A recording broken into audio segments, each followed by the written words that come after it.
ইহুদি মহিলা আমার নবীরে মানার জন্য বীজ যখন ঢুকাইছে, আমার নবী রহমাতুল লিল আলামিন কেমন নবী বাজান দেখো, ওই নবী বাজান গোস্তের টুকরাটা নিবে, এই গোস্তের টুকরা আমার আল্লাহ ডাক দিয়া বলে, মালিক আমি গোস্তরে জবান কইলা দাও, তোমার হাবিবরে জানায় গোস্তের ভিতরে বিধর্মী মহিলা বীজ ঢুকায় রাখছে। এই মরা ওই যে কি বলে সিদ্ধ করা গোস্ত আমার নবীরে ডাক দেয়া বলে, ইয়া রাসূলুল্লাহ ইয়া হাবিবাল্লাহ, এই গোস্ত মুখে দিবেন না নবী গো, এই গোস্তের ভিতরে বীজ ঢুকায় রাখছে। আমার আল্লাহর নবী রহমাতুল লিল আলামিন নবীকে ওই গোস্তের টুকরা জানায় দিয়েছে। আমার নবী রহমাতুল লিল আলামিন ওই গোস্তের টুকরাটা বাজার নিচে রাইখা দিয়েছে। নবীজির জবানে ডাক দিয়া বলে, এ মহিলা তুমি এই সিদ্ধ গোস্তের মধ্যে বীজ ঢুকায় রাখছো, আমি খাবো না। মহিলাটা আশ্চর্য হয়ে দাঁড়ায় গেছে। ওই যে কথা বললাম, ঈসা নবীকে আমার আল্লাহ মৃত মানুষ জীবিত করার ক্ষমতা দান করেছে, এটা ঈসা নবীর মুজিজা। মুসা নবীর লাঠি আমার আল্লাহ দিছে, ওই লাঠিটা জমিনে ছাড়লে সাপ হয়ে যায়, আবার ধরলে লাঠি হয়ে যায়, এটা মুসা নবীর মুজিজা। আর আপনার আমার নবীরে আমার আল্লাহ সিদ্ধ গোস্ত কথা বলার ক্ষমতা, ওই নবী সেই কথা শোনার ক্ষমতা আমার আল্লাহ দিতে পারে কি পারে না? আর ওদের কোন পারে কি পারে না? পাইলে নিরালাই গো নবী, পাইলে নিরালাই, পাইলে নিরালাই গো নবী। আরে দুই কদমে চুমু খাবো, দুই কদমে চুমু খাবো, দুই কদমে চরণে দুলি মাখব গায়, পাইলে নিরালাই গো নবী, পাইলে নিরালাই, পাইলে নিরালাই গো নবী। হযরত আল্লামা জালালউদ্দিন সুয়ুতী রহমাতুল্লাহি আলাইহি, যিনি বাদান 3 লক্ষ হাদিসের হাফেজ ছিলেন, তিনি তিনার কিতাবের মধ্যে উল্লেখ করেন, আমার নবী রহমাতুল লিল আলামিন নবী কেমন নবী জানো নি রে মুসলমান? একজন ইহুদি মহিলা, ওই ইহুদি মহিলা বাজান তিনি চিন্তা করলো, আমার নবী যুদ্ধের ময়দান থেকে তিনি রওনা করতেছেন, আমার নবী মক্কা থেকে মদিনায় হিজরত করতেছিলেন। ওই মহিলাটা চিন্তা করলো, এই মুহাম্মদ আমাদের বাপ দাদার ধর্মের মধ্যে সুনকালি লাগায়, যার চেহারা দেখলে আমাদের ধর্মের মানুষ তার ধর্মের মধ্যে চলে যায়। আমি আজকে এমন একটা কাজ করব রে, মুহাম্মদের দাওয়াত করব। জোরে কন্না নাউযুবিল্লাহ। আমার নবীকে আমার আল্লাহ ডাইরেক্টলি মুহাম্মদ বলে ডাক দেয় নাই। হুজুর কেমনে ডাক দিয়েছে? আল্লাহ ডাক দিয়েছে আলিফ লাম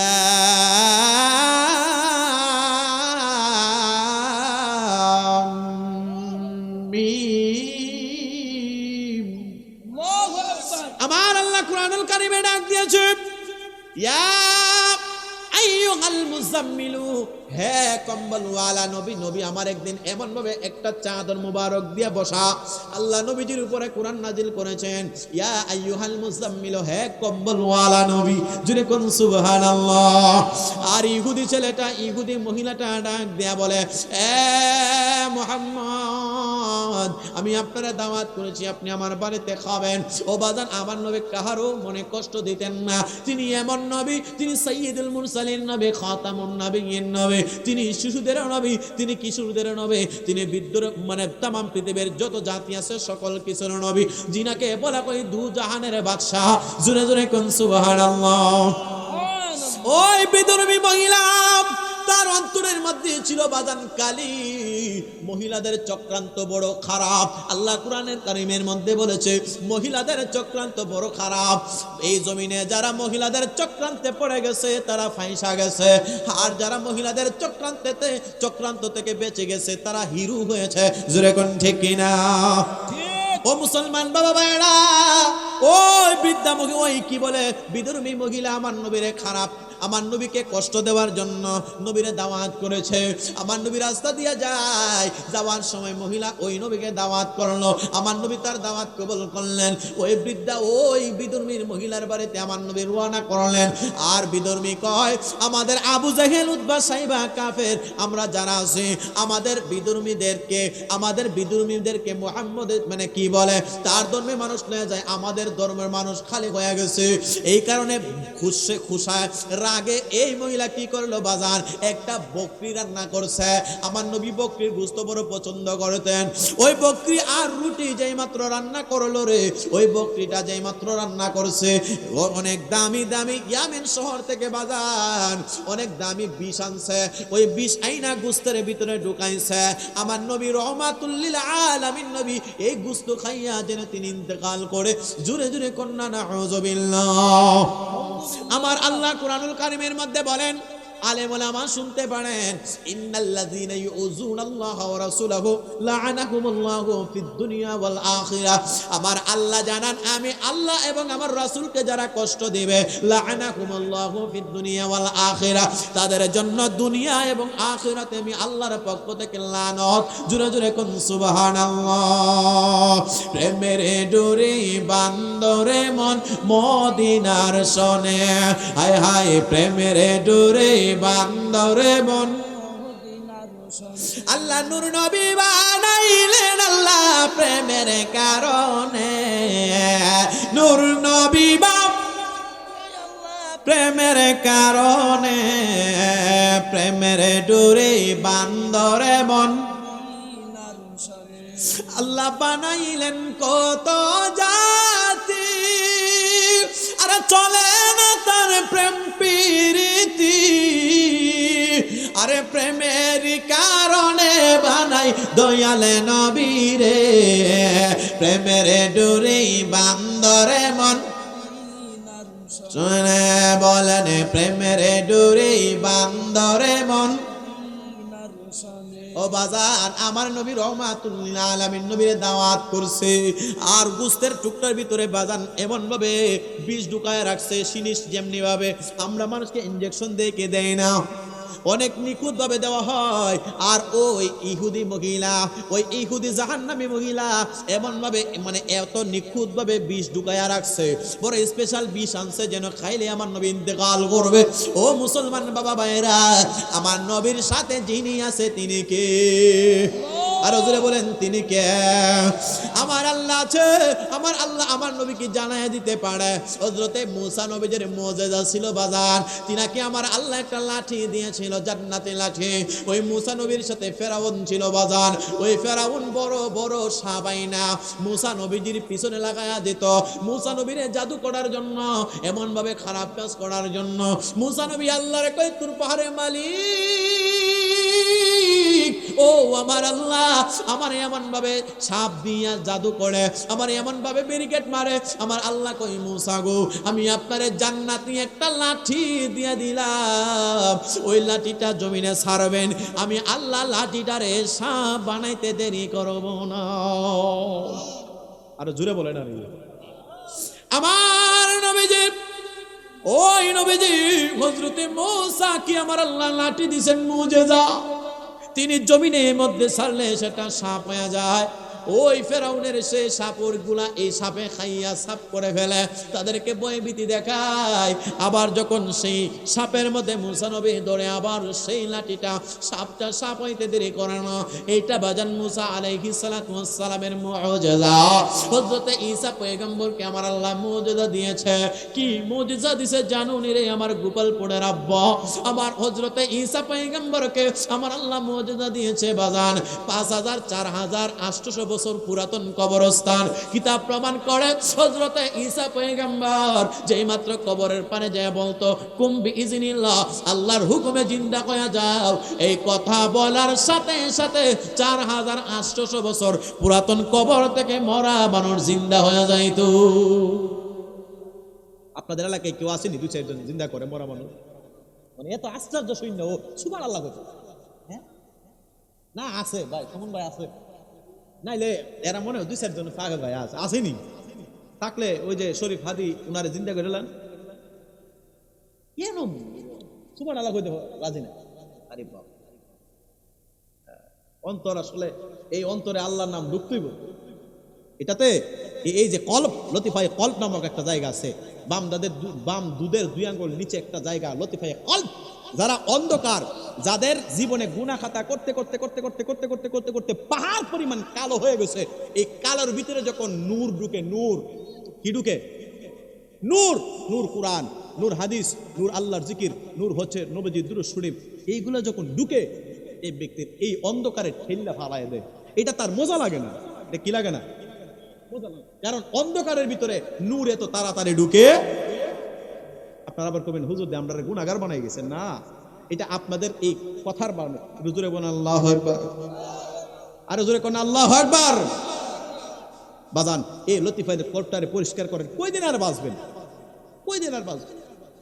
বাঁচলে হাদির মতো বাঁচতে হবে। 1000 বছর মানুষ তারে স্মরণ করবে। এই এই ইহুদি মহিলা আমার নবীরে মানার জন্য বীজ যখন ঢুকাইছে, আমার নবী রহমাতুল লিল আলামিন কেমন নবী বাজান দেখো। ওই নবী বাজান গোস্তের টুকরাটা নিবে, এই গোস্তের টুকরা আমার আল্লাহ ডাক দিয়া বলে, মালিক আমি গোস্তরে জবান কইলা দাও, তোমার হাবিবরে জানায় গোস্তের ভিতরে বিধর্মী মহিলা বীজ ঢুকায় রাখছে। এই মরা ওই যে কি বলে সিদ্ধ করা গোস্ত আমার নবীরে ডাক দেয়া বলে, ইয়া রাসূলুল্লাহ ইয়া হাবিবাল্লাহ, এই গোস্ত মুখে দিবেন না নবী গো, এই গোস্তের ভিতরে বীজ ঢুকায় রাখছে। আমার আল্লাহর নবী রহমাতুল লিল আলামিন নবীকে ওই গোস্তের টুকরা জানায় দিয়েছে। আমার নবী রহমাতুল লিল আলামিন ওই গোস্তের টুকরাটা বাজার নিচে রাইখা দিয়েছে।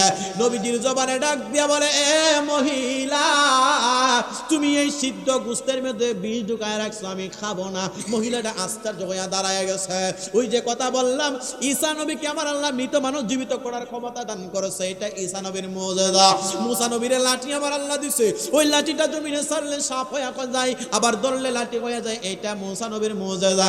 আর আপনার আমার নবীরে আমার আল্লাহ সিদ্ধ গোস্ত কথা বলার ক্ষমতা, ওই নবী সেই কথা শোনার ক্ষমতা আমার আল্লাহ দিতে পারে কি পারে না? আর ওদের কোন পারে কি পারে না? পাইলে নিরালাই গো নবে, পাইলে নিরালাই, পাইলে নিরালাই গো নবে।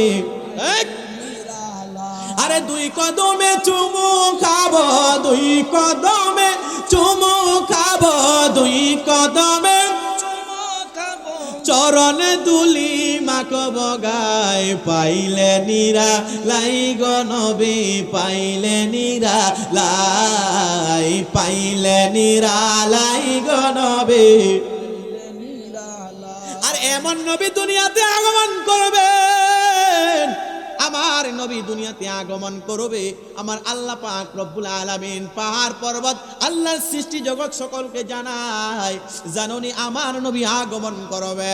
আমার নবী যখন মা আমেনার গর্ভের মধ্যে ছিল রে, ওই মা আমেনার গর্ভের মধ্যে যখন ছিল, হযরতে খাজা আব্দুল্লাহর গর্ভে, খাজা আব্দুল্লাহর রেহেমে আমার নবীজির মা আমেনার গর্ভে আমার নবী আগমন করবেন। আমার দয়াল নবী আগমন করার আগে হযরতে বাবা আব্দুল্লাহ তিনি দুনিয়া থেকে বিদায় হয়ে গেছে। বিদায় হয়ে যাওয়ার পরে রে হযরতে মা আমেনা তিনি যখন রাস্তা দিয়ে রওনা করত, ওই নবীজির দাদা আব্দুল মুত্তালিব তিনার নাম ছিল, যিনি খানে কাবা শরীফের মুতাওয়াল্লি ছিল বাজার, ওই খানে কাবা শরীফের মুতাওয়াল্লি ছিল আব্দুল মুত্তালিব আমার নবীজির দাদা। তিনি ডাক দিয়া বলেন, ও আমেনা, আমারে অনেকে মানুষ বিচার দেয়, তোমার সন্তান মারা গেছে আব্দুল্লাহ।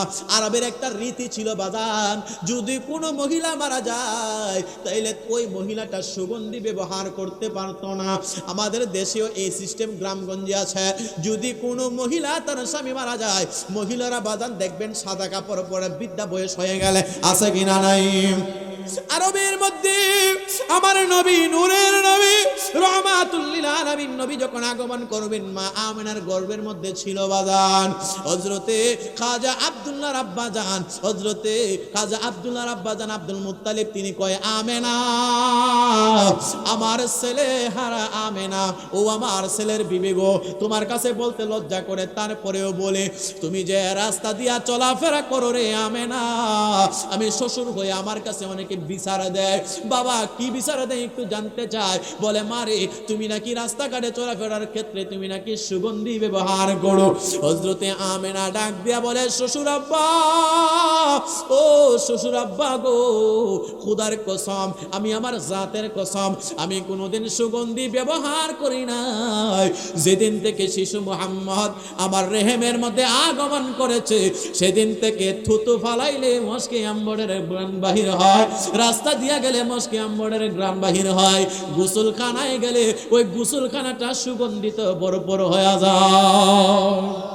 রহমতে আলম নূরে মুজাসসাম বলেন, রহমতে আলম নূরে মুজাসসাম, সাহাবীরা আতর বানায় ওই নবীজির, বলো না সাহাবীরা আতর বানায়। উস্তনে আন্নানে একটি খেজুর গাছের নাম, যাকে ধরে খুতবা দিতেন রাসূল আকরাম। গাছটি নবীর বিরহে কাঁদিতে রহে, বলেন নবীর বিরহে কাঁদিতে রহে। হতবাক গীত যত সাহাবায়ে কেরাম, বলেন রহমতে আম নূরে মুজাসসাম, সাহাবীরা আতর বানায় ওই নবীজির, বলো না সাহাবীরা আতর বানায় ওই নবীজির। ও মুসলমান, আল্লামা ইবনে জুলাইশা, এ শ্বশুর আব্বা জান, আমি জীবনে ও সুগন্ধি ব্যবহার করি না। এই সুগন্ধি দুনিয়ার কাহার থেকে আসে না, এই সুগন্ধি আসে বাবা পেটের মধ্যে যেটা আছে আপনারা নাতি, ওই নাতির বরকতান। কারণ আমি তাওরাত কিতাবের মধ্যে পাইছি, আমি জবুর কিতাবের মধ্যে পাইলাম, আমি ইনজিল কিতাবের মধ্যে পাইলাম, যিনি আখিরি নবী হবেন, যিনি রহমাতুল লিল আলামিন নবী হবেন, যিনার মায়ের নাম হবে আমেনা, যিনার আব্বার নাম হবে খাজা আব্দুল্লাহ, যিনার দাদার নাম হবে আব্দুল মুত্তালিব, যিনার নানার নাম হবে আব্দুল ওয়াহাব, যিনি হবেন হাশিমি গোত্রে আগমন করবে, যিনি কুরাইশ বংশে জন্মগ্রহণ করবে, যিনি এমন নবী যিনি আসমানে যার নাম হইল আহমদ, যিনার জমিনের মধ্যে যার নাম হবে মুহাম্মদ, যিনি এমন নবী যিনি সোমবারে সুবহে সাদিকের সময় না রাত না দিন এমন একটা সময় যিনি আগমন করবে, ওই 12ই রবিউল আউয়ালে এমন একজন পয়গম্বর আগমন করবে, আর যিনার মধ্যে আগমন করবে তিনি হবে মা আমেনা। বাবা গো, কিতাব তাওরাত জবুর ইনজিল কিতাবে প্রমাণ পাওয়া যায় আমার গর্বে যিনি আছে তিনি হইল সাইয়্যিদুল মুরসালিন নবী, খাতামুন নবিয়্যিন নবী। বাবা গো, আমি সুগন্ধি লাগাই না, পেটের মধ্যে যেটা আছে ওইটার বরকতান সুগন্ধি বাহির হয়ে যায়। আরো জোরে কোন সুবহানাল্লাহ। আপনি নবী নবী উলাম্বিয়া, আমরা কেমন নবীর উপরে দুরূদ পড়ি, কেমন নবীর উপরে মিলাদ কিয়াম করি। অনেকে আছে দেখা যায় মিলাদ কিয়াম করে না, আসেনি জোরে কোন আসেনি, মিলাদ কিয়াম করতে চায় না। তোমার আব্বারা যখন এই যে বিভিন্ন সময়ে নেতা জেলখানা থেকে বাহির হয়, রাস্তাঘাটে দিয়া যখন বাহির হয় জেলখানা থেকে ফাপ কইরা, ফাপের কাম কইরা রাস্তা দিয়া রওনা করলে দিয়া শুভেচ্ছা দেয়, আসেনি। এই যে নির্বাচন হইব, আওয়ামী লীগ কোন, আওয়ামী লীগ তো নাই, বিএনপি কোন, জাতীয় পার্টি কোন, এই লাঙ্গল বক, বিএনপি বলেন, জাতীয় পার্টি বলেন, জামাত ইসলাম বলেন, হাত পাকা বলেন, আর ফুলের কলি গুলের কলি যাই কিছু বলেন না কেন, একজন রে যিনি এমপি হবেন তিনারে গাড়ির মধ্যে বসাইয়া ফুলের মালা দিয়া দিয়া রাস্তা দিয়া যায়নি, আইবনি, এ নারায়ণপুরে আইবনি, গোপালপুরে আইবনি। তোমার নেতার আগমনে যদি তোমরা ফুলের মালা দিয়া রাস্তা দিয়া র্যালি করো, এতে তোমাদের বড় ভালো লাগে। আর নূরের নবী দুনিয়াতে আগমন করেছে, তামাম পৃথিবীটা যে কারণে আমার আল্লাহ বানাইছে, লাউলা মা খালাকতুল আফলাক, যেই নবীর উসিলায় আমার আল্লাহ এই তামাম জগৎরে বানাইছে। আমার নবী ডাক দিয়ে বলতেছে, এ আমার গুনাহগার উম্মত, কুনতু নাবিয়্যা ওয়া আদমু বাইনার রূহি ওয়াল জাসাদ, যখন আদম ছিল না তখন আমি নবী হিসাবে বিদ্যমান। বাজান জানতে চাই, যেই নবীজির কারণে আল্লাহ আদম বানাইছে, যেই নবীর কারণে আল্লাহ তামাম সৃষ্টিকুল বানাইছে, ওই নবী আগমন করেছে। আমরা মিলাদ কিয়াম পড়লে তোমাদের কোমরে কেন এত জ্বলে? কথা কইন ঠিক কিনা? নেতার আগমনে ফুলের মালা দিয়া রাস্তা দিয়া রেলি করলে কোনো বেদাত হয় না। আমার নবীর আগমনে দাঁড়াইলে বেদাত হয়, দাঁতটা ফলাই দম দরকার। কথা কর না, যে করে না সে করবে না, বসে থাকবে। কি করবে? কথা কয় না। যে করে না বসে থাকবে, যে করে তারে বাধা দেওয়া যাবে। জোরে বলেন যাবে। যে করে না সে করবে না, বসে থাকবে, প্রয়োজনে বাহির হয়ে যাবে। যে করে তারে বাধা দেওয়া যাবে। জোরে বলেন। কেউ যদি সুদ খায় তাহলে কি কাউকে কোনোদিন জোর করা যায়? লোকটা গুনাহগার বুঝা ওই সুদ খায়। আর আমরা মিলাদ কিয়াম করলে যদি জাহান্নামে যায় তাহলে জাহান্নামে যাইয়াও আমরা শান্তি। আমার নবীর আগমনে আমরা মিলাদ কিয়াম করে, জোরে কোন ঠিক কিনা? চান্দু মিলাদ কিয়াম করবা না তাতে সমস্যা নাই, বাধা দিলে ঠেং ভাঙতে হবে না। কথা কয় না। কষ্ট হয়েছে? কষ্টটা কি উল্লা হয়েছে? যে করে না সমস্যা নাই। কি করে না? যে করে না সমস্যা নাই। আর আমরা করলে বাধা দেওয়া যেত না। বাধা দিলে আগে নেতার গাড়ি বাধা দেও, বেদাত। কথা কয় না। কথা কয়। একটা বুডের আশা ও আল্লাহ নাকি জান্নাতের টিকিট দিয়ে দিবে। নাউজুবিল্লাহ কইতে না। একটা বুট আমি মুক্তি দিমু, বেটা গুনাহগার না আমলদার এটার দেখার বিষয় না। একটা বুট দিলে নাকি জান্নাতে যাওয়া যাইব।